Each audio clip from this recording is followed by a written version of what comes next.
We will be a crime-free area. This is going to be a crime-free area, by the way. You'll be able to go out. People tell me they can't run anymore. They're just afraid.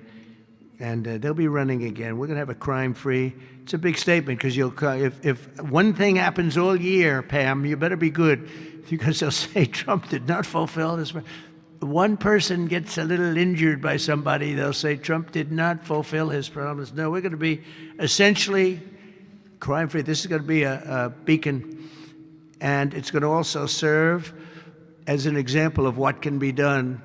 We have to get rid of this cashless bail nonsense. If you look at New York, Chicago, Los Angeles, which is so badly run. Los Angeles, they can't get the houses. They can't get the people their permits to build their houses. They're trying to rebuild their houses from the ridiculous fire that should have never allowed to have taken place. They should have had the water coming down from the Pacific Northwest, but they didn't do that. But they can't get the permits for the people that want to build their houses. But I want to thank Lee Zeldin, because the federal government has gotten all of their permits, which are much more difficult permits, actually, and had them literally within 30 days after the fire. Everybody had their permit. But you don't have the city and state permits. They got to get going. The governor and the mayor have to get going. It will just be a matter of time that we're going to do something that's going to be incredible. We're going to use the Kennedy Center as a big focus of it, and that's the 250th anniversary celebration that we're having. So it's 250 years. So we have the Olympics, we have the World Cup, and we have the 250th anniversary celebration, all in this administration, and it's an honor that we were able to not be allowed to do what we were illegally and what we were supposed to do, and that was we had a great election in 2020. We won the election by a lot, but it was a rigged election, and we had to wait 4 years, and we waited 4 years, and it's interesting because I got the Olympics and I got the World Cup. I can't claim that I got the 250th. That one's a big one, but I happen to be here. But I got the Olympics, I got the World Cup, and I said the shame of it is that I'm not going to be president when it happens. And lo and behold, look what happens. We have some bad things took place, and now I'm going to be president for the Olympics. I'll be president for the World Cup, and the 250th is going to be maybe more exciting than both. It's a great celebration of our country. We're going to be using this building for a lot of the celebration having to do with 250 years. But as I said earlier, I'm determined to make Washington, D.C. safe, clean, and beautiful again. It's going to take place very rapidly. Be prepared. And a big part of that's going to include the Kennedy Center. So thank you very much. And I want to thank everybody for helping us. This is mostly the group right here. They're young, they're smart, they're ambitious, they want my job. Someday one of them will probably have it. But we have a great group of people that are putting this together, and they're also helping us with Washington, D.C. We're going to make Washington beautiful. We're going to redo roads. We're going to redo the medians, the pavers, and the medians all throughout the city. We're going to take all the graffiti off. We're going to have to remove the tents and the people that are living in our parks. We're going to be redoing the parks, the grasses and all. We're going to be going to Congress for a relatively small amount of money, and Lindsey and the Republicans are going to be approving it. I don't know about the Democrats. They don't approve anything. It's amazing. It's like they just don't want to vote for anything. They've got the yips. You know, in golf they say the yips. The Democrats are afraid to do anything because they don't want to be criticized. But fighting crime is a good thing. We have to explain. We're going to fight crime. That's a good thing. Already they're saying, he's a dictator. The place is going to hell, and we've got to stop it. So instead of saying he's a dictator, they should say, we're going to join him and make Washington safe. But they say, he's a dictator.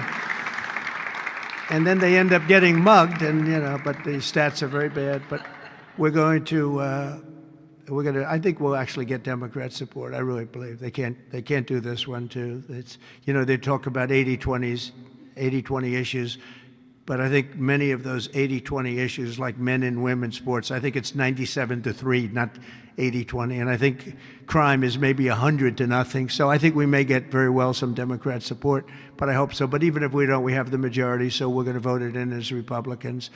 and we're going to do something, and that's going to serve as a beacon for New York, Chicago, Los Angeles, and other places all over the country. Our whole country is going to be so different and so great. It's going to be clean and safe and beautiful, and people are going to love our flag more than they've ever loved it, and we're going to do a great job. So I want to congratulate all the nominees. They're unbelievable people, and we're going to have a tremendous day in December, and that evening is going to be special, some really special people, and real talent. Do you have any questions?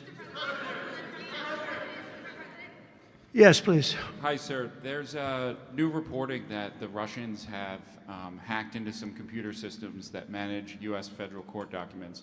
I wonder if you've seen this reporting and if you plan to bring it up with Putin when you see him later in the week. I guess I could. Are you surprised? You know, are you surprised? They hack in. That's what they do. They're good at it. We're good at it. We're actually better at it. But no, I have heard about it. I have heard about it. Please. Thank you, Mr. President. You mentioned congressional Democrats. You have not yet met with Democratic leadership, but there's a funding deadline at the end of September. Do you plan to meet with Leader Schumer and Leader Jeffries to discuss that situation? Well, I will, I guess, but it's almost a waste of time to meet because they never approve anything. If we want money to fight crime, if we want money to do only good things, just good things. Let's not even talk about controversial. They don't want to meet about anything. They really are. They're stuck.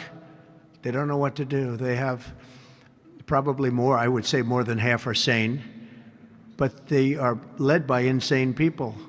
And the kind of things that they're pushing are not something. We have a communist running for the mayor of New York, and I wish him well. I may have to deal with him. I mean, it's not even conceivable. It's not even conceivable that could happen. And maybe he won't win, but he won the primaries by quite a bit. You know, shockingly, he won the primaries. So, and you see some of the people supporting him that truly don't believe what he's espousing. So, I mean, we will meet, but nothing's going to come out of the meeting. But here's the advantage we have is that we just passed a great, big, beautiful bill that had all the biggest tax cuts in history. No tax on tips, no tax on Social Security. Think of it. Think of that for the seniors. No tax on overtime. And all sorts of things. You go out, buy a car, you can deduct the interest payment. If you borrow money, you can deduct the interest payment from your taxes. So many things, but the biggest thing is, from a business standpoint, deductions. You know, that was tremendous. It's going to, our country is roaring. Our businesses are, you're going to see some numbers in 12 months when these factories are open. You know, we're opening up factories all over the world, all over the country, but that's all spreading to, I think we're spreading the wealth all over the world, if you want to know the truth. But we're opening them in this country at a level that we've never seen before. We've never seen. So they just don't want to prove anything. They just, we meet with them and they say, as Nancy Reagan said, just say no. They go, oh, just say no. They're afraid to approve anything. If we say, we want to stop crime in this country, or as an example, bail, we want to make it so that people, if they murder somebody, they're in jail. They don't get out on no bail. They say, we don't want that. We want people to murder somebody and they immediately are released and they go out and murder somebody else. It's a big problem, a tremendous problem. By the way, we're going to go for statutes in D.C. and then ultimately for the rest of the country where that's not going to be allowed. Because it was when they did the cashless bail thing that the numbers really started going up. In this city, in New York, in Chicago, in Los Angeles, no matter where they have it, the numbers went through the roof. So we're going to meet with them, of course. I'd like to meet with them. We're going to tell them all these good things, and they're going to tell us no. And then we're going to go out and we're going to vote it in by the Republicans, because I don't believe that anybody is capable of making a deal with these people. They have gone crazy. Go ahead. Thank you, Mr. President. Thank Your federalization of the police has a 30-day limit unless Congress acts to extend it. Are you talking to Congress about extending it, or do you believe 30 days is sufficient? Well, if it's a national emergency, we can do it without Congress, but we expect to be to Congress, before Congress, very quickly. And again, we think the Democrats will not do anything to stop crime, but we think the Republicans will do it almost unanimously. So we're going to need a crime bill that we're going to be putting in, and it's going to pertain initially to D.C. We're going to use it as a very positive example. And we're going to be asking for extensions on that, long-term extensions, because you can't have 30 days. 30 days that's by the time you do it. We're going to have this in good shape. And don't forget, in the border, everyone said it would take years and you'd have to go back to Congress. I never went to Congress for anything. I just said, close the border. And they closed the border. And that was the end of it. I didn't go back to Congress. We're going to do this very quickly, but we're going to want extensions. I don't want to call national emergency. If I have to, I will. But I think the Republicans in Congress will approve this pretty much unanimously. Please, go ahead. Thank you, Mr. President. Would you encourage members of the press to do ride-alongs with the D.C. police to understand how serious this crime issue is? It's okay to me if they want to do it. We're going to work with the D.C. police. A lot of very good people in there. Not all, but a lot of very good, very, very professional. And, we have a big force. I think they said 3,500. They're always asking the mayor, who's a very nice woman, but got to do the job. We've worked with the mayor for 6 months, and she's been here for many years. And the numbers are worse than they ever are. Don't let anyone tell you they're not. And the whole statistical charts that they made, the whole thing is a rigged deal. They got rid of the guy because he didn't want to do the numbers the way they wanted to, and they put their own numbers out. They said it's the best in 20 years. No, it's the worst in 20 years. But we're going to be very open about what we're doing. So if the media wants to ride with police, if they want to do it, if they feel it's safe, that would be okay. Yeah, please, go ahead. Thank you, Mr. President. Mary Margaret with Daily Wire. 2 questions on D.C., if that's okay. How do you feel about Mayor Bowser's level of cooperation and her choosing to advocate for D.C.'s statehood right now? And the statehood, let me do that one first. Statehood is ridiculous. We want to straighten the place out. Statehood's ridiculous. It's unacceptable. It's the Democrats want it because the Democrats have, about 95% in this little area. Even I didn't get it very much. They want that. They want to pick up 2 senators, and it's not going to happen. It's not going to happen. And that's the least of the reasons why, by the way, but that's one of the reasons why. What we want to do is make Washington, D.C., the greatest, most beautiful, safest capital anywhere in the world, and that's going to happen. I mentioned the word bones before. The bones here, we have the greatest bones. When you look at that Supreme Court building, I think it's one of the most beautiful buildings. When you look at some of the buildings here, it's so magnificent, and everything's good, but it's just dirty and not properly maintained. It's not taken care of. Potholes in the roads. All of it's going to happen very quickly. We're going to seek a relatively small amount of money for fix-up, and we're going to put it out to bid. And we have great contractors here, great road builders, everything. And we're not ripping roads apart so they're closed for 4 years as they redo the concrete bases. And you don't need that. We need a beautiful topping by a very talented asphalt-type person, somebody that does the job. We go out, when I get contractors, I use great contractors. To me, a great contractor is very special, like a great surgeon, like a great teacher, like a great nurse. A great contractor is very important. We'll only use the best. And when you put a coat of asphalt on that 2 inches of asphalt, 3 inches of asphalt, it looks brand new. You take all the garbage off. They reseed it, as we call it, or different names, but they take the bad stuff off and they put the good stuff down. It takes not a long period of time. A matter of a few days, you'll have a beautiful, magnificent road. You fix up the curbs. You get rid of the medians in this town are just horrible. You're riding around, I think to myself, leaders come from foreign countries. You see, with leaders all the time, different leaders. They came in from India recently and from everywhere. They came in from a war that we just ended, Azerbaijan, and and Armenia. We just ended the war. The 2 leaders came in. One of them said, "My country looks better. The roads are better than, we were talking about it." I said, "What do you think?" He said, "Well, the roads are better in Armenia than they are in Washington, D.C. It's embarrassing. And I was asked at the last press conference, they said to me, how important is it? You're doing world peace. We're going to on Friday to Alaska, we're meeting with President Putin, Russia. How important it is that the capital is important? I said, very, very important. I told my father, said to me, when you see a restaurant and you want to go and you want to have dinner, and then you go up to the front door and it's dirty, turn around and go back because the kitchen's dirty. It's the same thing with the capital of the United States of America.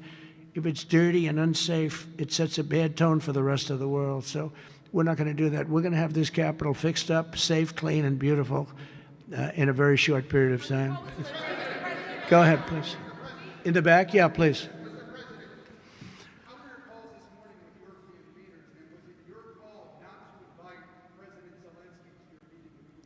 No, just the opposite. No. We had a very good call. He was on the call. President Zelensky was on the call. I would rate it a 10, very, very friendly. I know the leaders because I was at NATO, as you know. I took it from 2% to 5%, 2% that wasn't paid, 5% that is paid, which is trillions of dollars in defense capability. No, it was always going to be, I was going to meet with President Putin, and then after that, I'm going to call the leaders and President Zelensky. I'm going to call President Zelensky, and then I'll call, probably in that order, the leaders. There's a very good chance that we're going to have a second meeting, which will be more productive than the first, because the first is I'm going to find out where we are and what we're doing. Again, this is Biden's war. This isn't my war. He got us into this thing, and it should have never happened. This war would have never happened if I were president. But it is what it is, and I'm here to fix it, and I'm here to stop 6,000, 7,000 people last week. 7,213 people last week were killed, mostly soldiers. But missiles being lobbed into towns don't exactly help either, but mostly soldiers. And Ukrainian and Russian, they're not American soldiers, but if we can save a lot of lives, it would be a great thing. I've stopped 5 wars in the last 6 months. And on top of that, we wiped out the nuclear capability of Iran, obliterated it. It's turned out to be a correct word, by the way, because some of the press said, well, maybe it wasn't obliteration. It was obliteration. And we're going to meet with, I would say, the second meeting. If the first one goes okay, we'll have a quick second one. I would like to do it almost immediately. And we'll have a quick second meeting between President Putin and President Zelensky and myself, if they'd like to have me there. And that would be a meeting where maybe it could be absolutely work. But the first meeting will not work that out. Certain great things can be gained in the first. It's going to be a very important meeting. But it's setting the table for the second meeting. I think the second meeting, if the second meeting takes place, now there may be no second meeting, because if I feel that it's not appropriate to have it because I didn't get the answers that we have to have, then we're not going to have a second meeting. Thank you, sir. Thank you, sir. I didn't ask you. Go ahead, please, Redress. I just wanted to ask you, thank you, Mr. President. How involved were you in the selection process of these honorees? I would say I was about 98% involved. No, they all went through me. They came over, Rick and Sergio and everybody. They said, I turned down plenty. They were too woke. I had a couple of wokesters. No, we have great people. This is very different than it used to be. Very different. These are great people, and they're not. I don't have any idea of the Republican, because I want people that. The Kennedy Center has everything. Look at the Academy Awards. It gets lousy ratings now. It's all woke. All they do is talk about how much they hate Trump. But nobody likes that. They don't watch anymore. That used to have 45 million people watching. I remember The Apprentice, first season.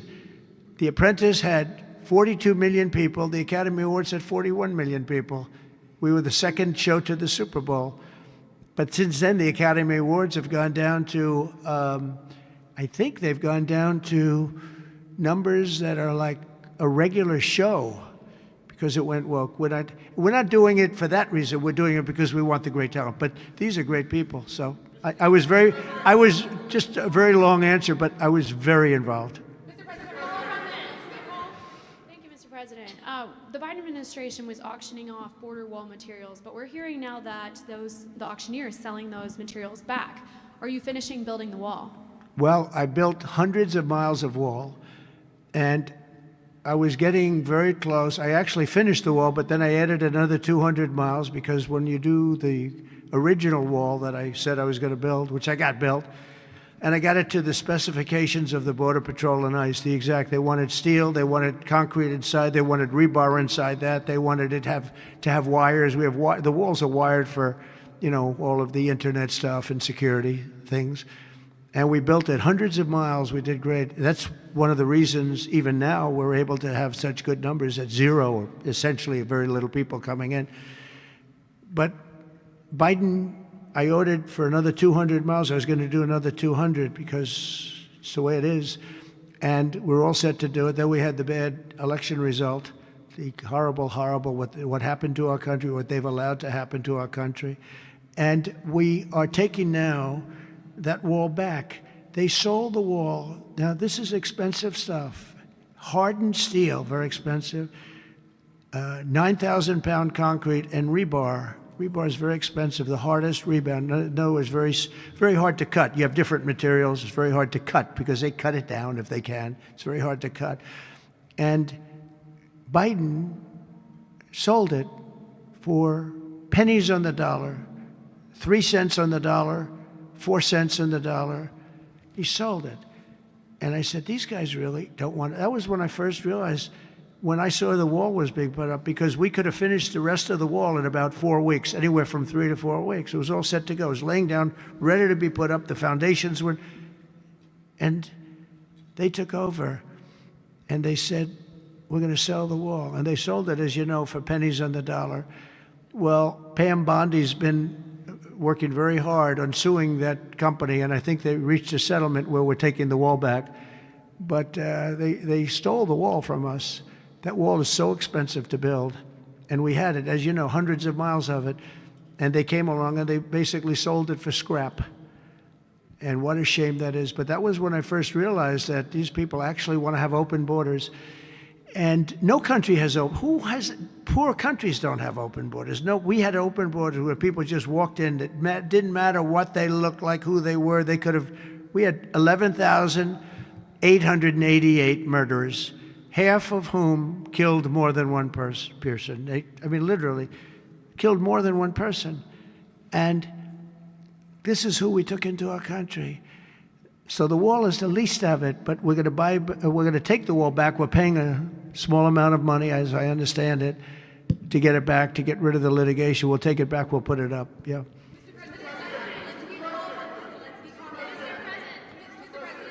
Go ahead in the back, please. I want to take it back to the Kennedy Center, if I can, just for a second, Mr. President. Sure. From what I understand, the Les Mis show exceeded everyone's expectations. Attendance, revenue, across the board. That's great. Do you anticipate future shows to basically do the same? I like that guy. Now, that's called a question, okay? And he's a great reporter, actually. Thank you very much. I appreciate it. Yeah, it did great. Les Mis did great, broke records, and was sold out and beautiful. And we anticipate a lot of that happening. There's a thirst for it. And especially when the crime is knocked out. You know, when we knock out crime, some people probably stay away from places like restaurants and other things. It ruins your whole fabric. It ruins your country. And when somebody thinks they have about a 25% chance of getting mugged, they say, let's not go to restaurants tonight. We're going to make it so that they have no chance of getting mugged. And it's going to happen soon. And yeah, we think we're going to have a lot of very successful evenings here. Please.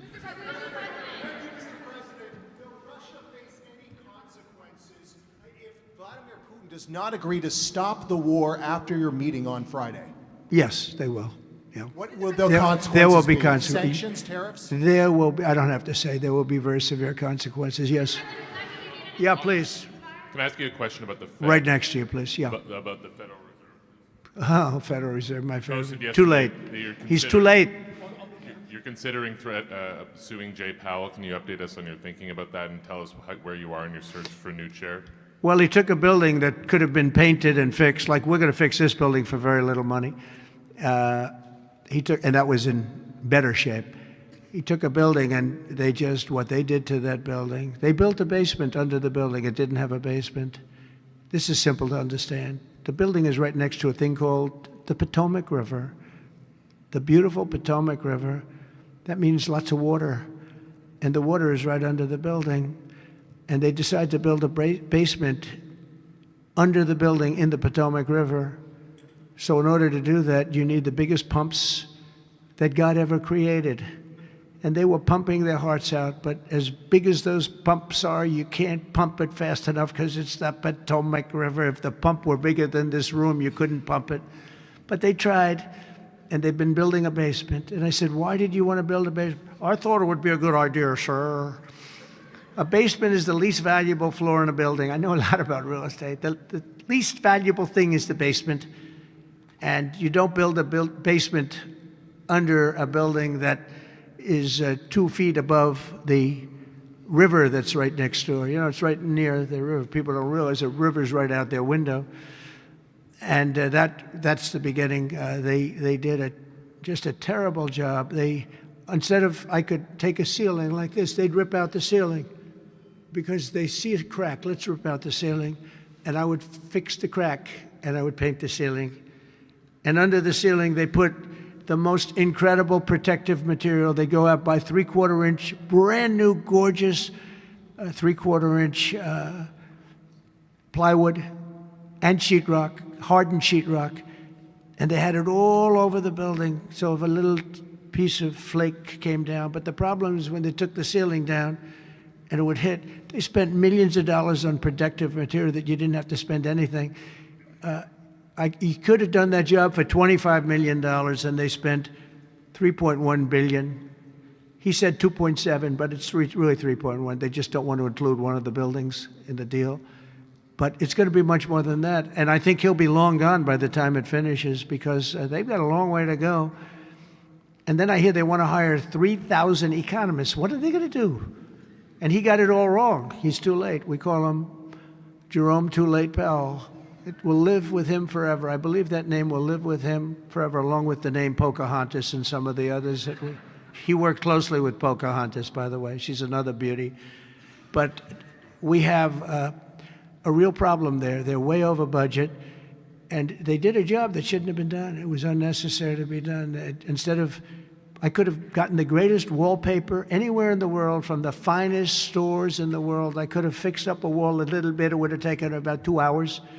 And covered it with the most magnificent silk and most magnificent paper for thousands of dollars as opposed to tens of millions of dollars. What a shame it is that they did. But they would take down areas of the building that shouldn't have been taken down. They could have literally been painted, and they didn't do that.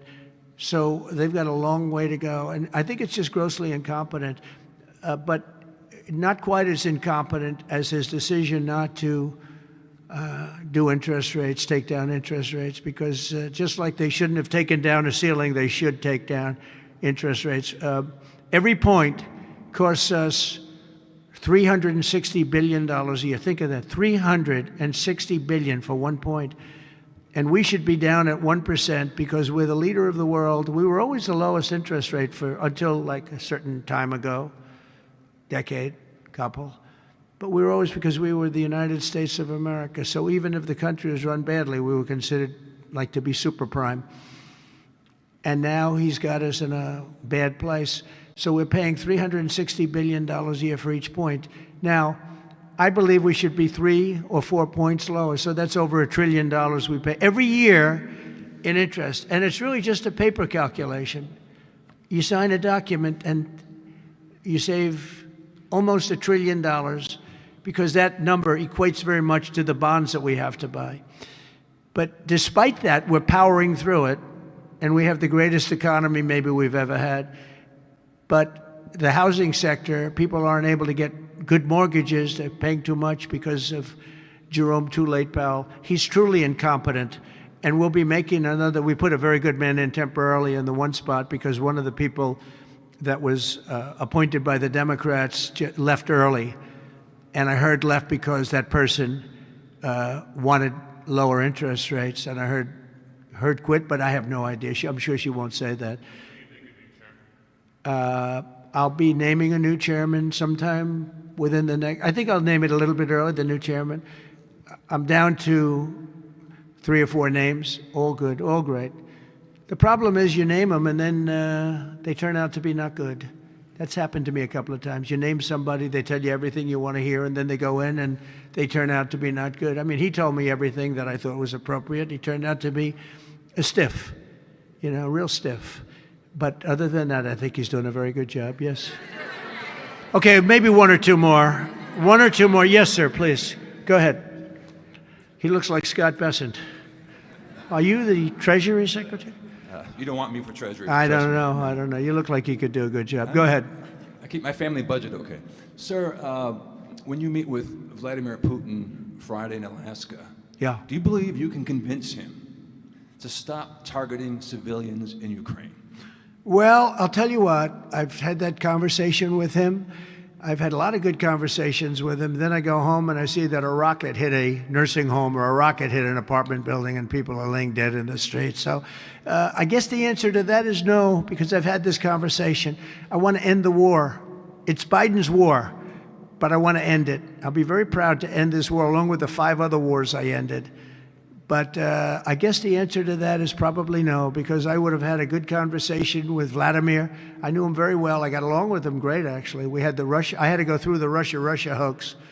And it was actually, it was a strain on the relationship. I actually told him, I said, you know, they got this phony investigation going on, Russia, totally phony, created by Adam Schiff, Shifty Schiff, and Hillary Clinton and the whole group of them.